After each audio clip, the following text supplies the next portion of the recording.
Hello guys, welcome back to my channel. আজকের recipe তেলকই। তেলকই করার জন্য বেশি কিছু উপকরণ লাগবে না, সামান্য পরিমাণ আদা, জিরে, মৌরি। বাঙালি যদি কিছু প্রিয় হতে পারে, প্রথমে ইলিশ, তারপরে আমি মনে করি তেলকই। কার কেমন লাগে জানি না, তো আমার তেলকই তো খুব ভালো লাগে খেতে। সবার প্রথমে মাছটা ভালো করে কেটে বেছে নিয়েছি, তারপরে দিয়ে দেব লবণ, হলুদ, লঙ্কার গুঁড়ো, এগুলি দিয়ে মাখিয়ে নেব। কড়াইতে দিয়ে দেব কিছুটা সর্ষের তেল, দিয়ে নিয়ে ভালো করে মাছগুলো ভেজে নেবো সুন্দর করে। এক এক করে আমি মাছগুলো কড়াইতে ছেড়ে দিয়েছি। আপনারা তেলটা প্রথমে ভালো করে একটু গরম করে নেবেন, নাহলে এদিক ওদিক পাল্টাতে মাছগুলো কড়াতে লেগে যাবে। প্রথমে তেলটা ভালো করে আপনারা একটু করে নেবেন, গরম করে নেবেন। আমার প্রায় মাছ ভাজা কমপ্লিট হয়ে গেছে। এবার এক এক করে মাছগুলো নামিয়ে নেবো। প্রায় মাছ ভাজা আমার কমপ্লিট। আপনারা সুন্দর করে একটু মাছটা বেশি তেল দেবে একটু, ওই তেলে দিয়ে দেবো কালো জিরে।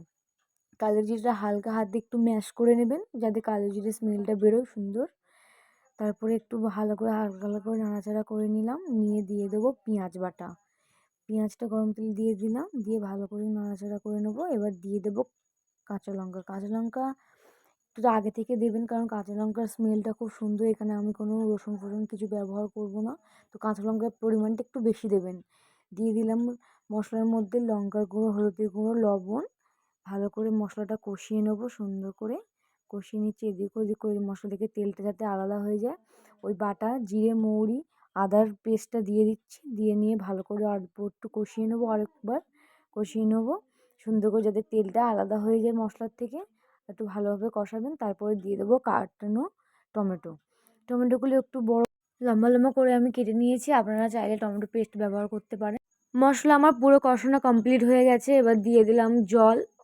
জলটা যখন ঝোলটা ফুটবে, সব এক এক করে কই মাছগুলো দিয়ে দেবে। কেমন লাগলো রেসিপিটি সবাই কমেন্টে বলো। ভালো লাগলে চ্যানেলটা সাবস্ক্রাইব করে দিন। ধন্যবাদ। ভালো থেকো সবাই।